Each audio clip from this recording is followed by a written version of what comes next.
Hey, everybody, welcome to the Going Ballistic podcast. We're back again for another week with Jason and Ryan Kleckner. Hello, Jason. How you doing, man? I'm doing great, man. Glad to be back from California and back to Arizona. Good. Can't wait to hear about that. We actually have another special guest with us. My dad, Ron Kleckner's in town. Say hello to everybody, Dad. Hello, everyone. Hello, Jason. How you doing, Uncle Ronnie? I'm doing great. It's nice to be out here in Tennessee. So we thought it'd be fun to have him on tonight. Jason was coaxing us to get him on here to maybe answer some people's questions and maybe mess with him a little bit, see if he messes with me too much. Go ahead, Jason. I have a question right off the get-go. So since me and Ryan have been talking so much, I mean, you were always kind of the most competitive guy when we went on family campouts and, you know, archery and shooting and stuff like that. And the stories I've been getting from Ryan is that since a kid, he's always beat you at everything. Oh, and it just came naturally and gifted. And I'm like, man, I don't remember that at all. So I'm going to have to ask your dad about this. He's like, yeah, he's probably not going to want to admit to it. But, you know, since I was little, I always won. I was just kind of born with that gift.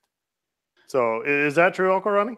Well, not totally. And let me give you one example. When he was 3 years old, I was taking him hunting with me, actually out in the field. And we were archery javelina hunting down south of Globe, Miami.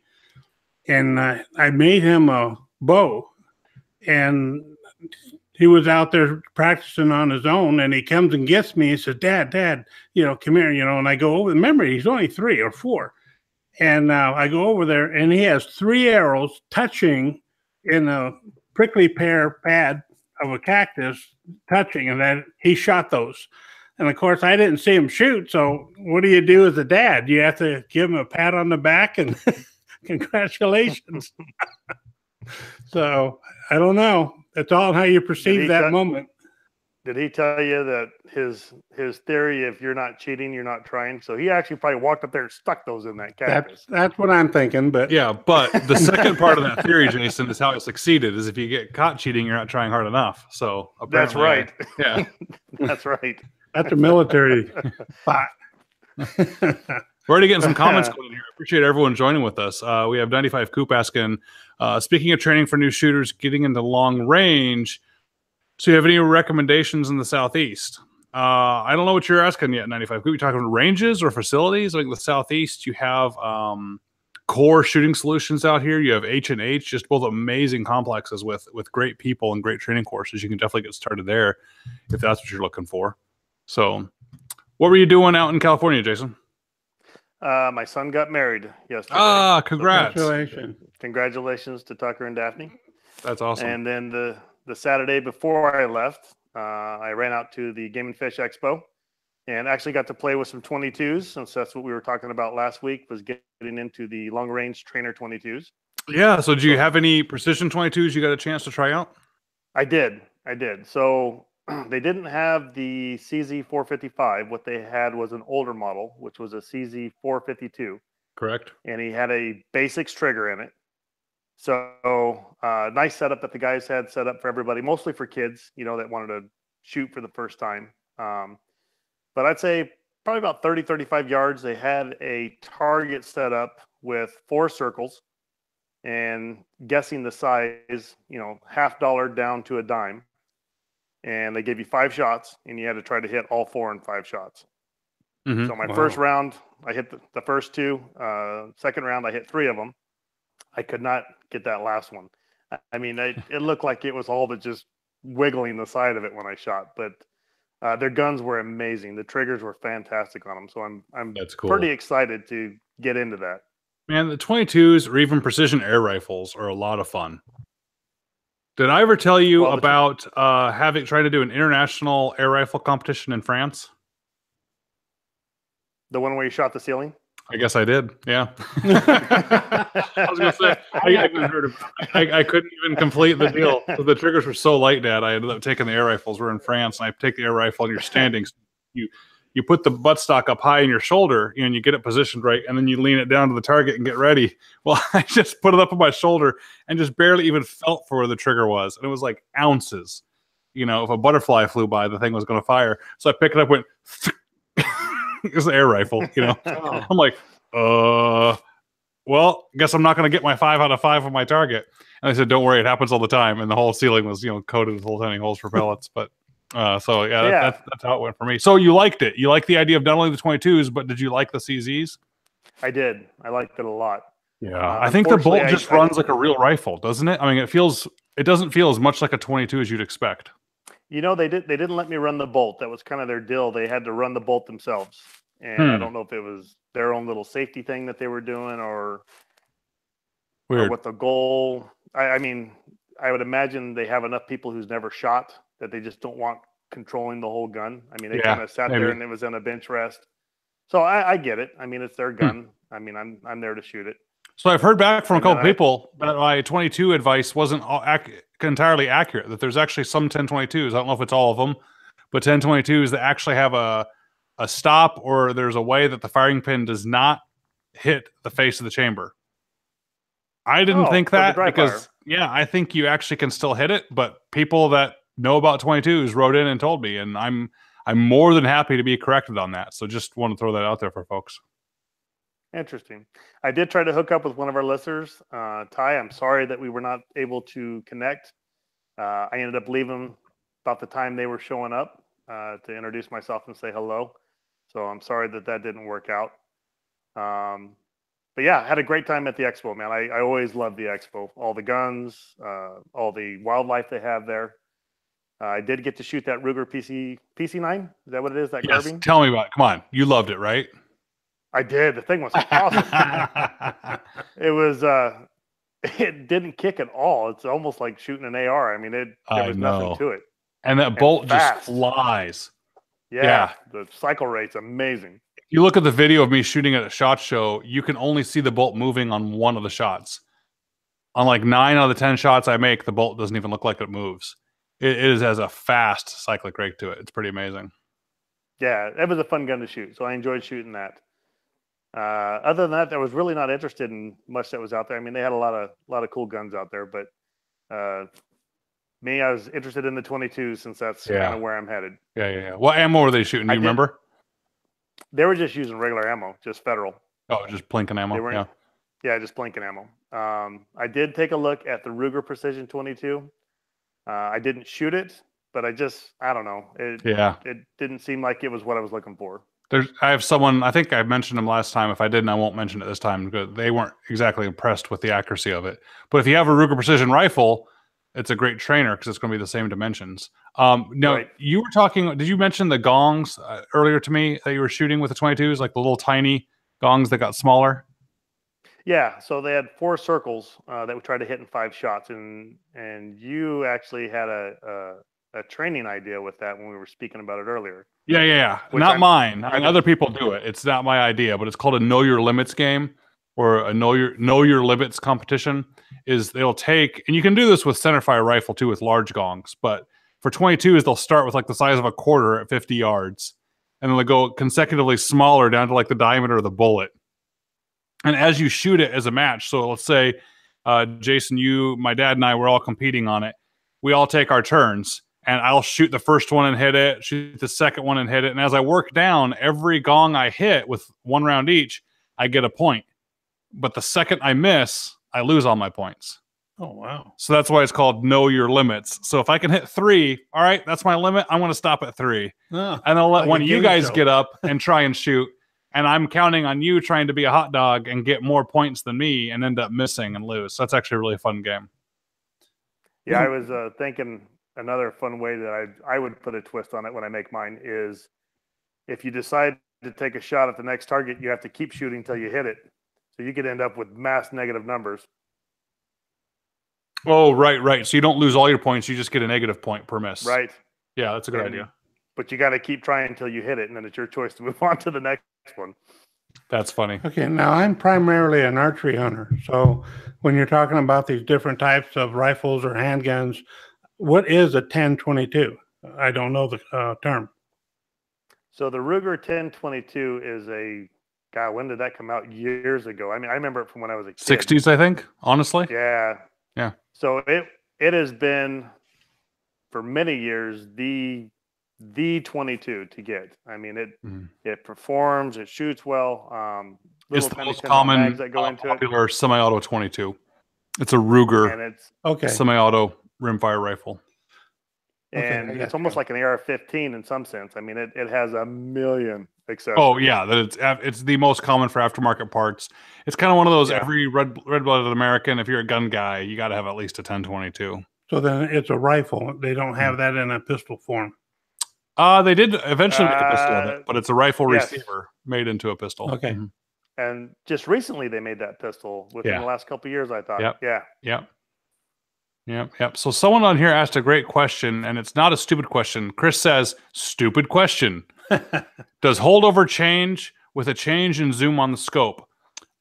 Depends, Chris. If you're doing a holdover on the target, meaning you're using the size of the target or a reference point on the target for your holdover, no, it does not change on the zoom on the scope.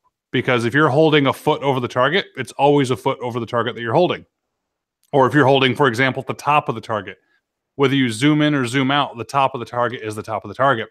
However, if you're using a reticle as a reference point, so you're holding where the duplex reticle gets thicker on the target, or you're holding where a mil dot or something is, it can matter. If you have a second focal plane scope, which is what the majority of scopes are, where the target's image is in the second focal plane, yes, it's going to change. It will drastically change. If you notice your reticle stays the same size, well, the image gets bigger and smaller. So as you zoom in, your holdover actually won't be as much. You'll be moving the rifle a smaller amount for the same markings on the reticle. But if you have a first focal plane scope, which are getting more and more popular, where the size of the reticle changes with the target, then it's kind of irrelevant. You can use the reticle and it'll always be the same size. So not a stupid question, great question, and I hope that helps. Yep, and I think D-Man 13431 was right on target with answering with not for first focal planes. Yes, for second focal planes. Yep. And White asks, thoughts on using burlap ribbon to camo rifle? Yeah, that's what I used to do. I like rattle can Krylon. I mean, you guys may not want to do that to your rifles, but I don't think a precision shooting rifle looks right until it's about 12 layers deep of scratched off paint. So camo paint works great, and it doesn't matter if it gets ugly. Burlap's fine. I know a lot of guys have the whole, don't mess with the harmonics of the barrel and don't do that. It'll mess it all up. But you know what? I've done it and I've tried to mess it up and it hasn't. But again, you guys know I'm not a bullseye group shooter. I'm a tactical shooter in that I want to hit that target right now. And I'm okay with a half a minute shift, in some cases, if there is one. So don't trust me for your bench rest advice. But if you're trying to camo your rifle to go hunting, the camo burlap is the least of your concerns. You're going to miss the target because you didn't practice or because you had the wrong distance or a wrong wind call or something like that. Now, these different reticles that you're referring to or talking about, I'm a hunter more than a target shooter. So are they using the same reticle and scope hunting as they are targets, or do you switch? A lot of guys are. So you can't really change the reticle in your scope. You're stuck with whatever your scope has. So guys could change the scope on the rifle. And there are some guys that have, like for me, I don't really take what I consider my target or my tactical rifles hunting, just usually because they're too heavy, or too expensive to take out the field. But no, you can use the same for both. But is there a better choice that if you're primarily target shooting that you want to get and get used to, and then there's one for hunting that maybe you just have a second backup rifle or a scope? Good question. So for me, if you're going to get into long range shooting or target shooting at all, you need to have a rifle and a scope that's capable of doing that. Now, whatever scope and rifle you get that's capable of long range target shooting is going to be capable for hunting too.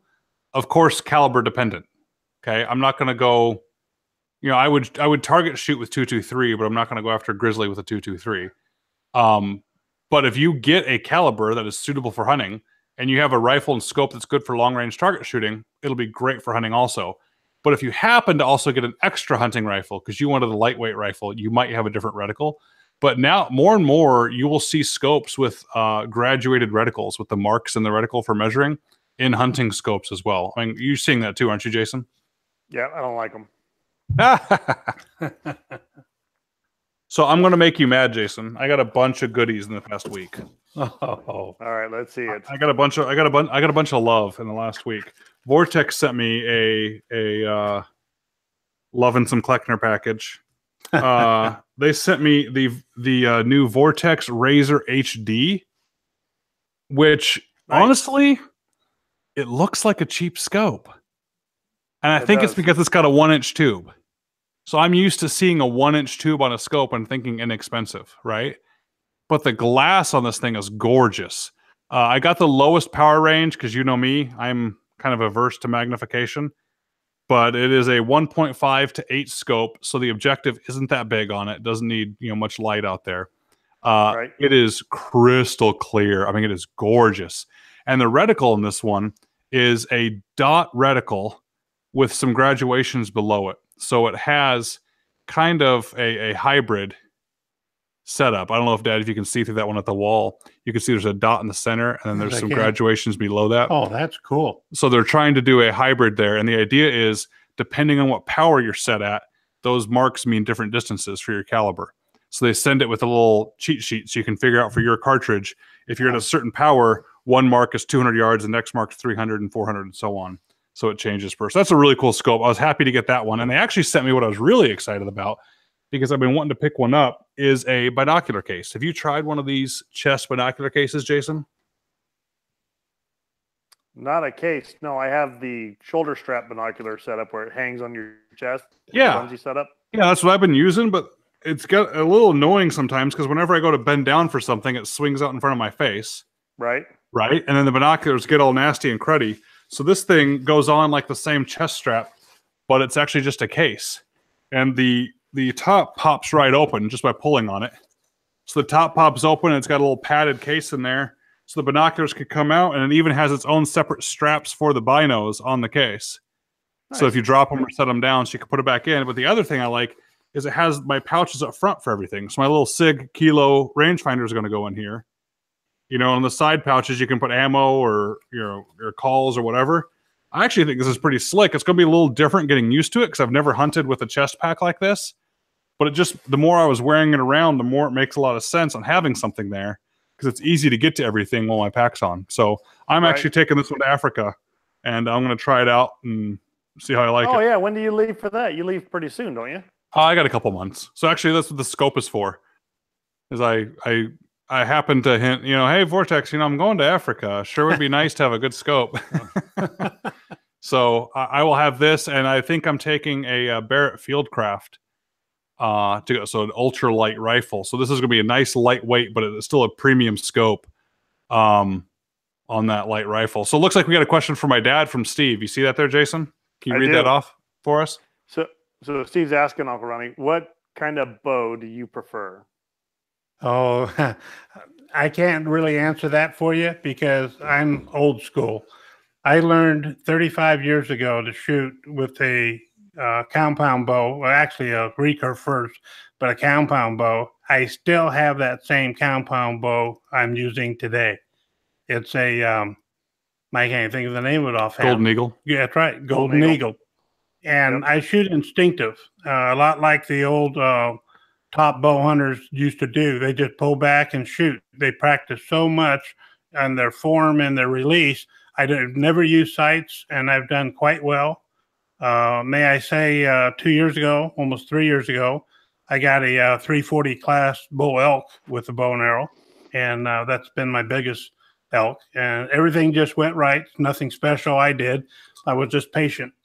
But I'm old school, so I really can't answer what type of bow. I apologize for that. No, you can. That's the question. What kind do you prefer? So that's your answer. What kind do you prefer? You prefer a simple... so I'll tell you, for my dad, he shoots aluminum arrows with which is fine, with Zwickey broadheads. Yep. No sights, finger tabs. I think even the fanciest thing you got for new technology was an overdraw one year, and even that was a stretch for new technology. I don't remember if I did, but and I've done well with it. It's I enjoy it. I probably should go to a longbow, because of my age and stuff I'm doing. I want to, just get back to the basics. And so I've kind of maintained that with that same compound bow. I had to replace the limbs once, but they replaced them free for me. And other than that, an instinctive shooter doesn't really know the technology that's out there today, because so many people shoot target competition, and I don't, so I couldn't compete with them. But hunting, my shots are 20 yards and under, and I stick to that. And I know I can hit a pie plate 5 out of 5 at 20 yards, and that's how I hunt. There you go. So speaking of like not that. doing newfangled gear, I have more newfangled gear. You see, I don't even know if I'm supposed to show this one. Maybe I should wait. I don't know. Too late. Too late. I'm showing it now. It's the new Leupold Mark V.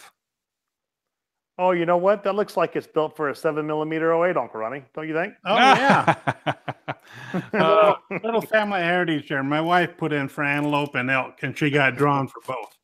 And we're going to borrow one of Jason's rifles because, like I say, I'm an archery hunter, and all my guns I gave to my son. That's funny. You know, but yeah.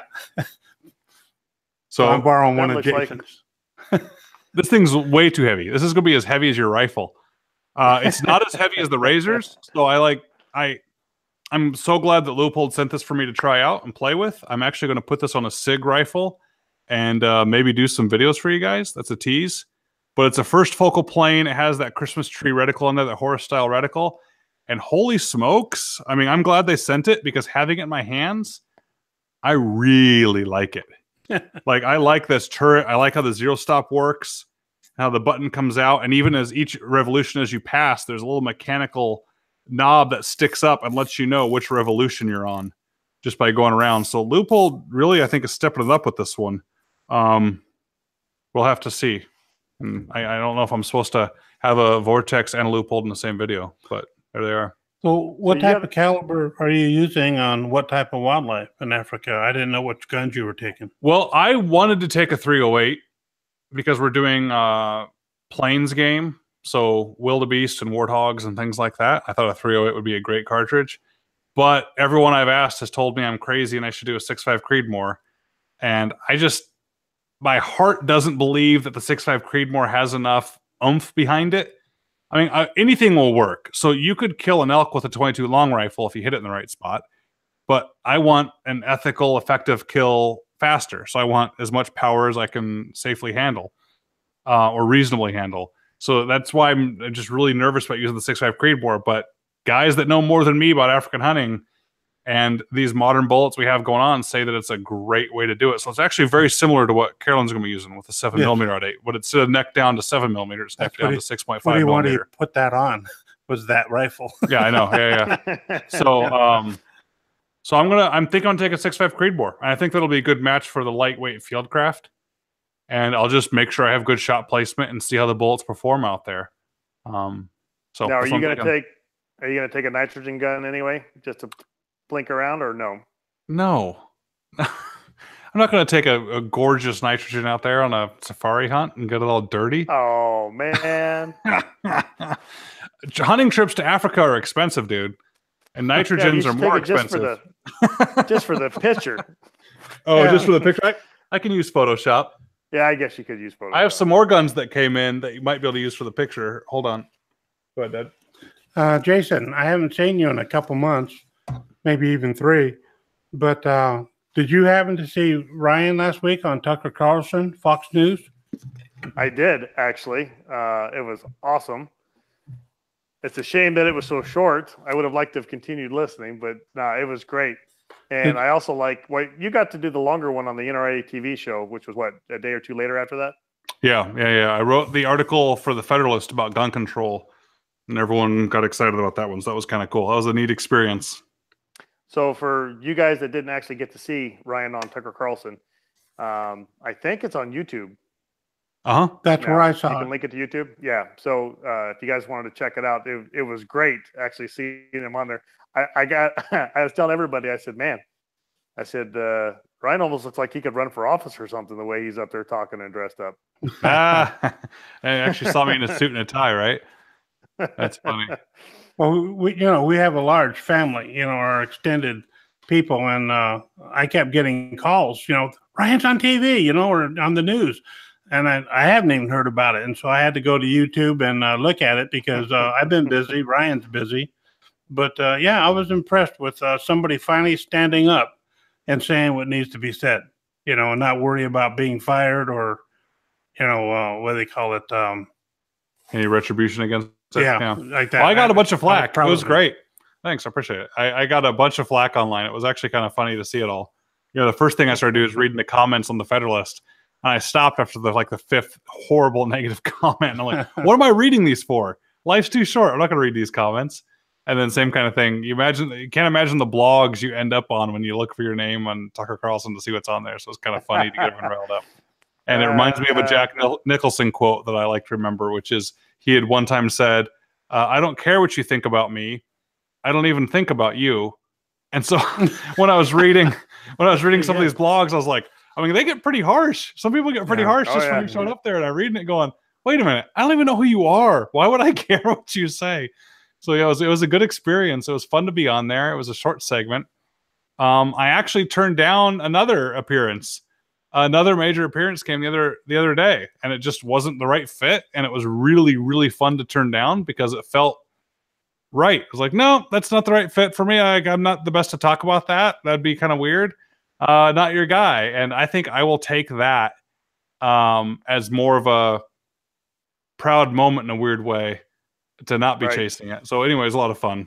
So here's a new toy for you, Jason. The rest of the Q rifle orders came in, but these are the 6.5 Creedmoors. So notice how much longer and thicker that barrel is. Oh yeah, it's huge. Yeah, it's actually noticeably heavier too. I mean, it's only 1.5 pounds, but the rifle's so light that it makes it quite a bit heavier. So here's a 6.5 Creedmoor. We send Carolyn out with that one. Oh yeah, you were talking about that. I forgot. So those came in. I actually have 2 of those because I have a wait list on those. So I'm sorry if you guys are on the wait list, but I have it as a priority on the wait list, and I'm kind of working my way down. So they're spoken for, or if not, you guys can send an email, and if you really want one, I'll get it to you. But I got 2 of them sitting here, and they'll be getting out soon. So I think that's all the toys. Any new news on Rec 10 releases? No. I would take one of those to Africa in a heartbeat if it was legal. Those things are awesome. I'm still waiting, man. I still look online, see if there's any new updates. So I get it. I mean, I'm glad they're working on it, but I'm impatient already for it. I know. So I forgot about it. I actually got so impatient I stopped thinking about it. It's going to be awesome, Jason. It really we'll end up getting you one. Don't worry about it. We'll figure it out somehow. Those things are amazing. Dad, that's an AR-10, so it's like an AR-15, but it shoots 308, so a bigger platform. Just amazingly accurate, good gun. So we'll get you one, Jason. They'll come out soon. So I'm excited. I get to go shooting this weekend. I'm going to end up taking Tucker and his new bride out Saturday. The newest Kleckner. Oh yeah. Yep. She wants to go out and do some shooting. I'm like, perfect. I have not been in a while, so this is going to work out great. So I got a bunch of new ammo in anyway. So I get to try my new. Oh, go ahead. I'm not going to be back until Tuesday with Carolyn, or else I would have gone with you. Oh, it'd be great because I got my new spotting scope we're going to get to try out. Because I haven't even tried it out yet. I mean, it's sitting in the garage on the tripod. I've looked around the neighborhood with it, but it's not the same. So I'm pretty pumped for that. And then hopefully the week after that, instead of shooting, I'm going to try to go fishing. I've not done that in a couple of years. So the boat's all ready, and I'm going to do my best to try to get out to Alamo Lake for a day. That's awesome, man. So, yeah, those are all the toys. Those are most of the questions coming in. Unless you guys get anything else, we could do family catch up off the podcast so you guys don't have to listen to all of it. Do I have any drills I like to practice on an unknown distance range? There's one drill I love to practice, but it's a known distance. I'll tell it to you anyway, even though it's not what you asked. We used to call it at the school I used to work at the LAPD drill, which was, I used to joke, if I ever got called back to service, if they ever needed older guys to go back in the military, I would practice this drill where I'd start standing with a rifle in my hands and 6 rounds of ammunition, and drop to a knee, shoot 2 rounds, drop to the seated position, shoot 2 rounds, and drop to the prone and shoot 2 rounds. Get all 6 shots on a face-sized target within 60 seconds with a reload in there. And honestly, if you practice it, you can do it within 30 seconds. And the idea is prone is not realistic in the real world. You don't use prone for tactical military police that much at all in the real world. You don't use it when you're hunting because you see stumps and logs and sticks. So stop practicing prone when you're at the range. You use, unsupported positions, and it'll teach you to be more effective and faster with your rifle. Now, for unknown distance, if I want to practice hunting, I'll actually just start getting the good practice on guessing what distance it is first and trying to do holdovers or trying to adjust in there, and trust your first shot. Don't shoot a few rounds and go, yeah, that's right, I think I'm dialed in there, I would have been fine. No, shoot one round and stop and really ask yourself and diagnose if you hit or you missed. And don't just dismiss, oh, I missed because, I thought that was the 300. Oh, never mind, that was the 500. And, let me fix that. Okay, shoot again and hit it and say, yeah, I'm good, I hit it. No, be fair and see if you can actually do it in one shot or not. And you define the size of the target. So if you're fine with a hit anywhere on an IPSC size silhouette, then that's a hit. If you want to hit a pie plate, though, then make sure you hit the pie plate. So I think that's a good practice to do. Doug, I think he joined a little bit late. What bows do you guys shoot? Obviously, Dad will outshoot Ryan. Oh, yeah, without sights, he will, for sure. I've gone to the dark side now. I'm shooting sights, and the release is even weird for me. I still don't like the release, honestly, when I go out practicing shooting even. I don't like it because it's just one more accessory or thing you have to put on. I can't just pick up my bow and shoot. And I'm out in the southeast now, which you don't stalk out here, but still in my brain, it feels weird that I couldn't be walking through an aspen thicket, looking at an elk, and reach down for the string and pick up and shoot. Because with the release, I have to look down at my bow and figure out and get the release on that little tab and then get it hooked and then get back ready. That just seems weird to me. But down here, all we shoot as out of, hunt out as tree stands or blinds anyway, so I guess it's not that big a deal. But yeah, Dad's got more practice there for me for sure. Well, let me say the most impressive archery shot on an elk at 15 yards that I made was I called him in, but he crossed on the other side of the juniper tree from me. So I could see his silhouette moving, but of course I had no shot. The tree's probably 10 foot thick, but I saw an opening about the size of a bottom of a Coke bottle all the way through the tree, and I could tell the silhouette was coming, the silhouette of the elk. So I drew back and I concentrated on that hole. And when it got to the point where his vitals were there, I let go. I could actually see the arrow perfectly go through that hole and nail the elk. He went about 100 yards and went down. But I can't do that with sights. It's instinctive. That's how I shoot. That's actually a good point. I mean, if you guys are going to shoot moving targets, there's two ways. If we're going to talk rifle shooting, I know he's talking about bow shooting and you guys want to hear the archery, which is good. But for the rifle shooting aspect of trying to shoot a moving target, well, real quick, William asked opinion on Graybow stocks. They're awesome. You're not going to get a better stock for the money, William. They're amazing. For moving targets, you have two ways to shoot a moving target. You have trapping and tracking. And honestly, the best way to shoot a moving target is when it's not moving. So Okay. Tracking is you're moving along with the target with your rifle, or I guess with the bow, Dad. You can, as you pull back, you can move along with the target and wait till you're the right lead and then shoot. And so for a rifle, anywhere between 1 to 300 yards at a normal walking pace, 1 mil is going to be perfect. So you can actually just lead 1 mil dot, and as you get that mil dot on there, you can shoot, which is why, by the way, the LAPD drill I mentioned, or having the ability to shoot unsupported is so important.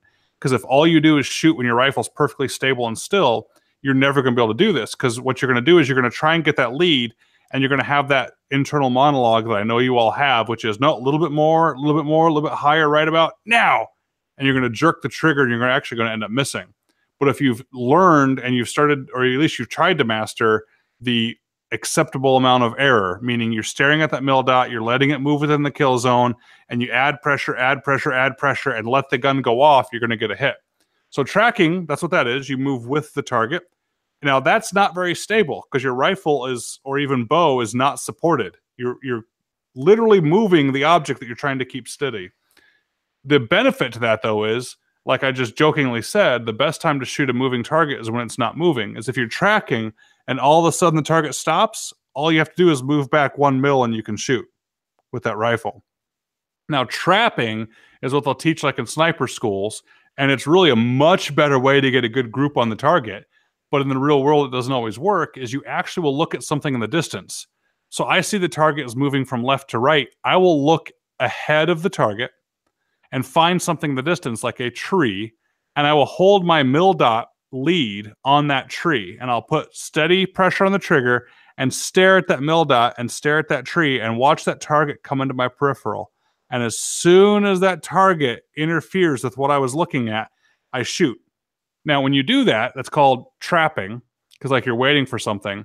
The idea is we would actually have what we called E-type silhouettes. That's the military, silhouette.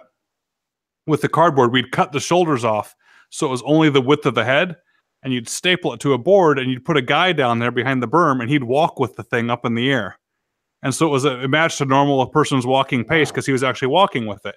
And so you would shoot the target, and by the end of the drill, you would look and see what kind of group you had. Well, if you were trapping and waiting for the target, it was a much better way to get a more consistent group. And some guys would actually have a different lead left and right, and that's not because of the way the bullet works. That's because of their reaction time on jerking the trigger. But the problem is, in the real world, people don't walk at a steady pace all the time. Or I shouldn't say people. See, I was still thinking sniper. Let's call it animals don't walk a steady pace the entire time. Sometimes they stop to take like a sniff of an acorn. Sometimes they change directions. So it's up to you. You should be practicing both. But I will err towards, especially hunting on the tracking side, which is moving with the animal, even though it's not as consistent and it's not as stable, because you can quicker react to the target. Does that make sense? Yep. In fact, and it's amazing how much time goes by when you decide to shoot and squeeze the trigger in a situation like that. My very first elk I ever killed was using that technique, and I picked a spot, and they were coming through the tree line pretty quick, and I actually shot just in front of it and ended up hitting it right in the back hip and dropped it down and killed it, and I lost some meat doing that. But it was amazing from the time I saw him squeeze the trigger, he had already passed through, and I hit him in the back. Yeah. Where I thought for sure it was going to be in the chest. I was just shocked that it was so far back when I walked over there. Yeah, even fast-moving bullets still take time to get there, right? Yeah. Yep. So Paris George has a good comment. He said, Ryan, one way that help with moving targets is to shoot some skeet. Absolutely. So I got into trap and skeet shooting and sporting clays when I was living up in the Northeast, and I learned the wrong way for a couple of years. But I learned well enough to do good, but I kind of hit a plateau. So shooting skeet, I'd shoot 23 just about every time. I think I've only had a couple 25s. That's good. Yeah, it's good. I'd had a couple 25s. I don't think I ever really got below 21. I'd do pretty good with it. In trap, I got to where I could knock out 24s and 25s first for like a year. Then I went to skeet for a year. But then I was horrible at sporting clays. And the reason is I learned the wrong way. And it actually took a really great man to help me figure out what I was doing wrong. He was a great coach. And he kind of had to break me down and make me worse again in order to make me better. And the problem, what I was doing is I was actually taking the rifle skills over to shooting a shotgun. I was aiming at a precise point in front of the bird. So in skeet, I was able to learn from each position, all right, from here, I'm going to aim exactly 1.5 feet in front of the bird. So as the bird took off flying through the air, I would imagine 1.5 feet in front of the bird, and I'd bring my shotgun up like a rifle, and I would get to that exact spot and aim precisely and pull the trigger. And I just had to learn that measurement each time. So I was able to get that repetitive game down. But I'd go to sporting clays. I have no idea where to lead. Where like I go shoot with my dad, and we go out to Ben Avery, and he was busting them because it's an instinctive difference. And so I was shooting with a guy named Charlie Conger, an amazing shooting coach. And he got me to stop even looking at the bead of the shotgun, even so far as you can take the bead off the shotgun, because you should be looking at the bird the entire time. And you actually get the instinctive feel by not looking at your shotgun. It's actually pretty cool. So it's a cool theory to learn how to shoot moving targets. Well, let me say, because you talked about us going hunting, quail hunting, dove hunting. Mm-hmm. The last time that I've gone, I see people at 20 yards, they shoot ahead of the bird and nail it. Mm-hmm. But at 50 yards, they miss. Mm-hmm. And it's not because they're not leading enough. It's they're forgetting the drop of the shot shell. Yeah. So the further out the bird, you still got to, track it in front, but you got to aim high. Correct. And allow for it. And a lot of people make that one mistake, I think, more than anybody when I used to shoot guns. Yep. That happens for the movement out there. So it was actually kind of neat. And every time I'd miss, Charlie would be like, "Hey, your barrel's pretty, isn't it?" I go, "What are you talking about?" He's like, "Well, you're staring at your shotgun barrel. It must be pretty." I'm like, "Oh, that's right. I was looking at the barrel again." And so he kind of broke me down from that to where, and that's why if you, a lot of guys are honest with themselves, they'll do better hunting than they will shooting clays. They're like, "Man, I can't hit any of these clays, but when I go hunting, I hit the birds." The difference is when you're hunting, you see that big, pretty bird taking off, and you're glued with your eyes on that bird. When you're shooting clay targets, you can start getting psyched out and staring at the bead on your barrel. So it was actually kind of neat. Yeah, Charlie, he's a great shooter, but even a better coach.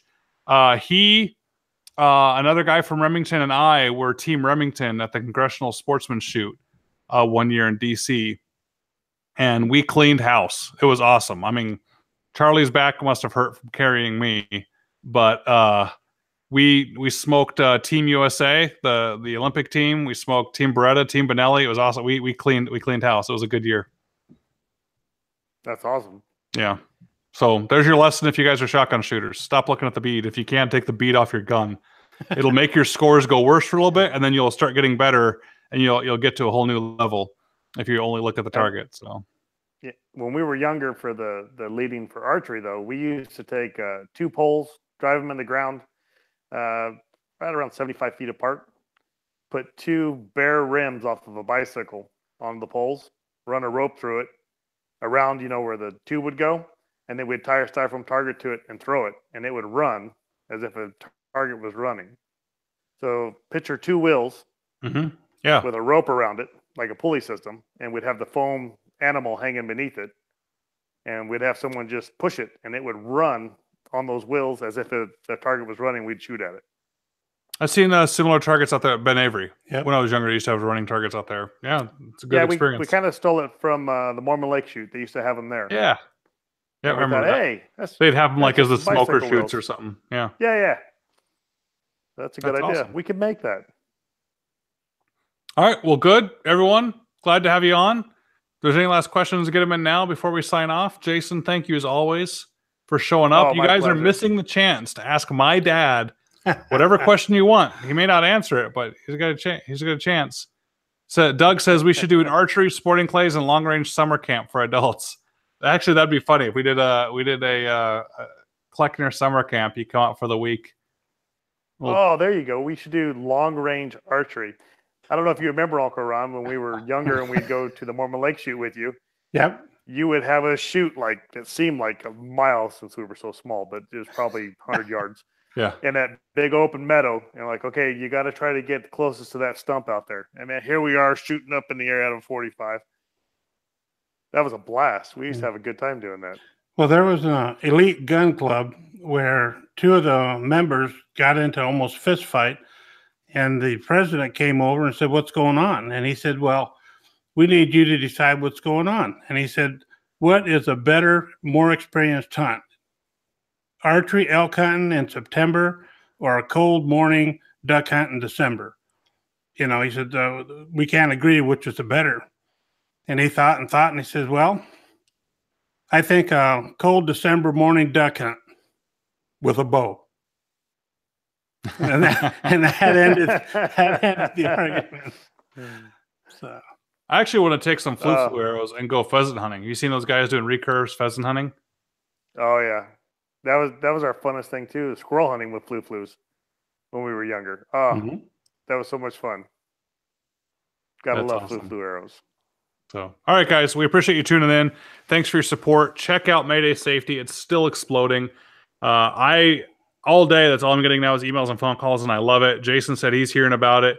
I'm having people talk to a follower who's probably listening right now from Canada who is talking to some great telecom people. We're talking about getting it taken off. So we're super excited about it. We love that you guys love it, but man, we were just full of anxiety that we can't get parts of it done soon enough. The beta testing is finishing up now. I hope it's going to be live in the Apple App Store next week. So we'll see how that app goes. And then the Pro version is coming shortly after that. We're doing its first official test for a state. There's a state out there that's trying to buy it for their employees and the education system alert systems. We'll be doing that mid-April. So I'll have more updates for you guys there. Rocket FFL, you guys have been awesome with all this scare of gun laws and things that are going on. People are realizing more and more that it's time to get your FFL. So go check it out. You can even learn a lot on the blog. You don't have to sign up for the course if you don't need to. You can learn some stuff there. And guys, I just appreciate it. Jason, again, thank you. Dad, thanks for joining us tonight. Glad to be here. And I will see you guys next week. Take care. Take care, everybody.